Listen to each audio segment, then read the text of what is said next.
Don't have a trauma with your Truma. Do do do do do do do do do do do do do.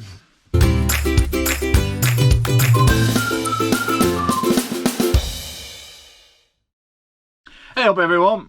Hope everyone's doing fine. Got my drink. But I got no biscuits again. I have discussed this with management. We'll see if that improves in a future video. So we're going to show you around the control panel that controls, unsurprisingly, the Truma heating system installed in our van. Now the control panel will be very recognisable to many people, even if you don't have a roller team van. It may be fitted in a Campervan, it may be fitted in a Caravan. It may be a slightly different model, a boiler, but the control panel is quite possibly the same. It's fitted to our 2020 roller team van, and it's actually called a Truma Combi 6E, if for those people that are interested. There is also a 4E, I believe, that's available, that's not got quite the same amount of output. But because it's a T-line, roller team fit the high output 6E version, and we like it because of it. Before we begin, I'll put the specifications on screen for those of you that are interested on our Truma boiler system. You can always pause it if you wish to look on screen, or you can find a link in the description below this video. So the system is what's known as a blown air type system, and it can be run without any water in the tank. That's providing, of course, you don't want any hot water in your van. But if you want to just heat the van, you can run it without any water in the tank whatsoever. But while we're mentioning tanks, it's probably a good point to mention, or a good time to mention even, how much water does this Truma Combi boiler actually heat up, for obviously simple things like washing up, washing hands, etc. And that one that uses more water, which of course is the shower. Well, it holds 10 litres of water. Now that probably doesn't sound a lot, and that's because it isn't. So for showering, I guess it would be best for me to explain that you don't want to be trying to take a shower like you do at home. It won't work. There just won't be enough water. So you kind of end up finding that it's better to get in the shower, have a bit of a rinse, turn the water off, soap up with whatever preferred choice of soap that you use, of course, everyone, and then rinse off again. That way you'll get away of having a shower. Now, of course, there are 4 of us in this van, and there is no possibility, in my opinion, if you think different, leave your thoughts in the comments below this video. There is no possibility that all 4 of us are going to get a shower out of 10 litres of hot water. So, of course, we will be heating it up at least 2 or 3 times to shower all 4 of us. It's just something you get used to when you own a motorhome. Let's talk descaling briefly. So with descaling, according to the handbook, Truma suggests that it should be done periodically. I don't think they say how often it should be done, but I guess that's mainly depending on how often you use the system. Anyway, we haven't done that with ours yet, so I can't really elaborate any more on our particular van. We'll probably do a little video of that when we finally get round to doing it. But what the instructions also mention is how to kill off any microorganisms that may be living in the tank. They suggest that if you turn the heating system onto hot rather than eco for heating the water and leave that system running, that will heat the system up to 60 degrees. Then if you leave that water in the tank, and I'm going to quote what it says in the book, the heat in the heat exchanger will then heat the water to 70 degrees. And this, they recommend, is the best way to ensure that you kill off any microorganisms that may be in the tank.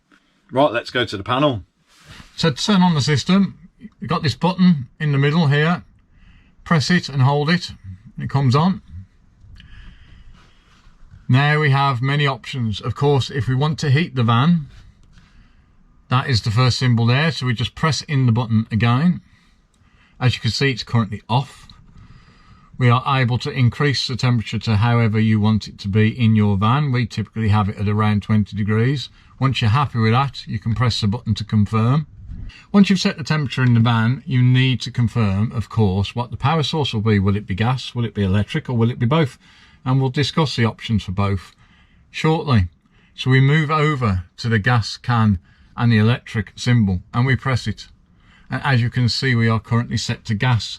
Now in this video, or while we're making this video even, we are not connected to electric. If we were, we would have an electric hook symbol here. So of course we can't run it on the electric today. However, you do have the options of gas, which of course is self-explanatory. You have something called Mix 1, which basically means it will run on a combination of gas and electric. The one you could argue is roughly 1 kilowatt, although it's actually 900 watts if you run it on mix 1. And then you have something called mix 2. Again, for the sake of argument, we'll call it 2 kilowatts, but it's actually around 1800 watts. So it means it will use the electric and the gas. Then you have something called electric 1. So again, that's going to be the 900 watts of electric. This will be dependent, of course, on what you've got available at the campsite. Or you can set it to electric 2, which is 1800 watts, or as we say, near enough 2 kilowatts of electric power. Once you're happy with the source, you just press the button and you confirm the source. The flashing gas symbol is there to tell you that the system is running and therefore it's heating the van to the desired temperature. Now, how does the van know the temperature? This little, what looks like a button here, is actually what's reading the interior temperature in the van. Now let's discuss water.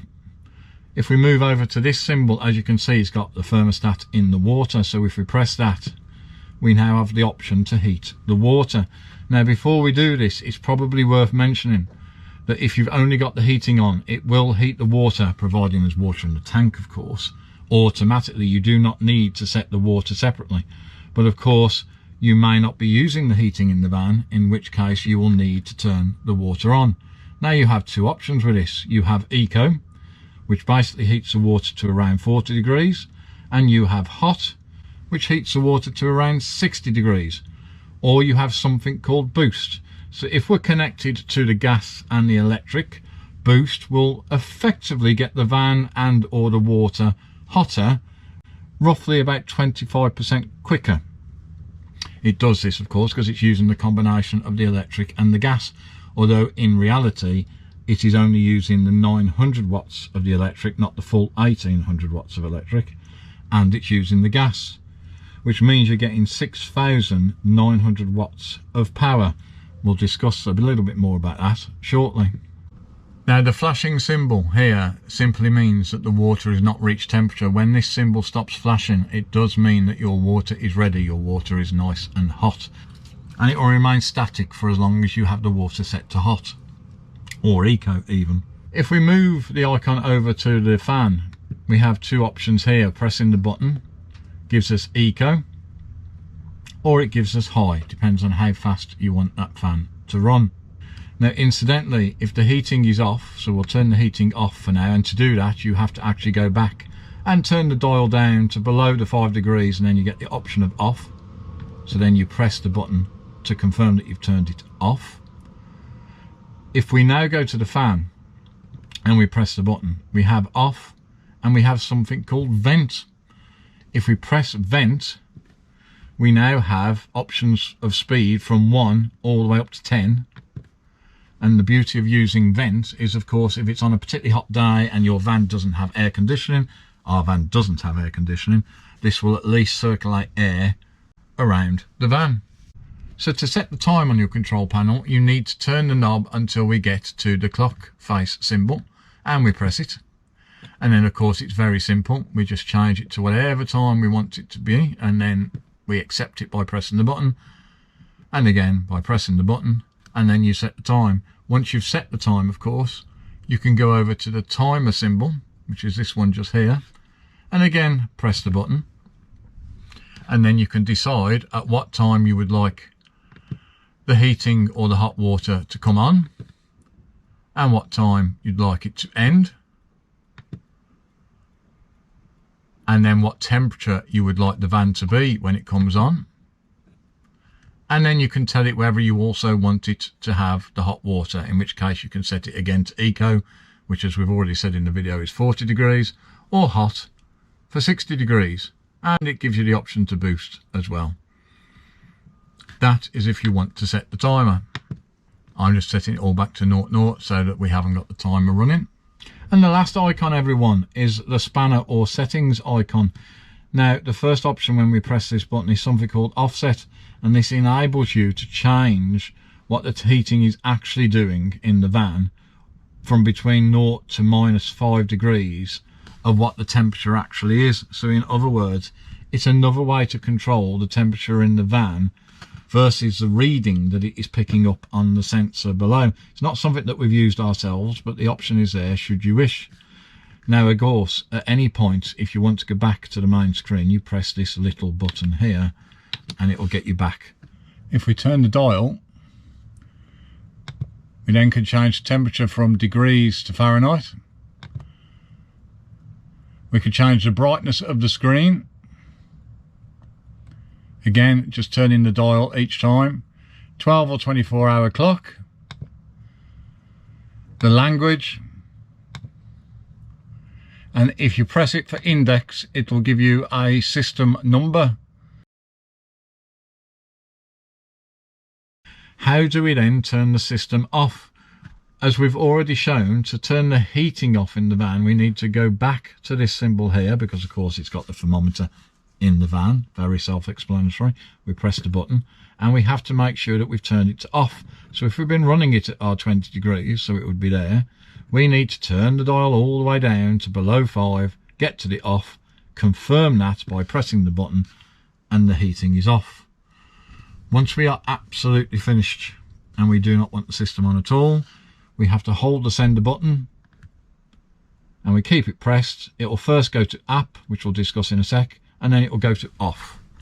When it goes to off, of course, the system is completely off and you're free to leave your van.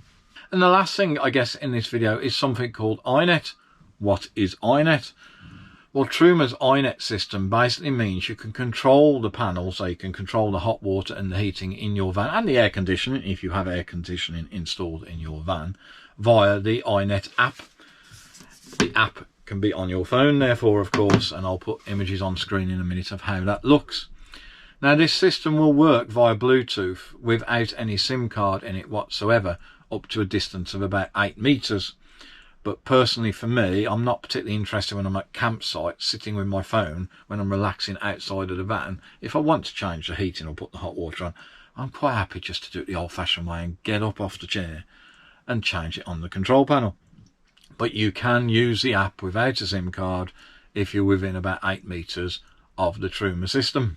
So what can you control in it? You can control everything that you can do on the control panel itself. So it is quite a handy system. If you happen to be away somewhere far and the weather's gone really cold and you've suddenly remembered that you haven't set the timer to put the heating on, if the SIM card is fitted to the system and you therefore have got connectivity to your Truma heating system, you can put the heating on and then the van should be nice and toasty by the time you get back.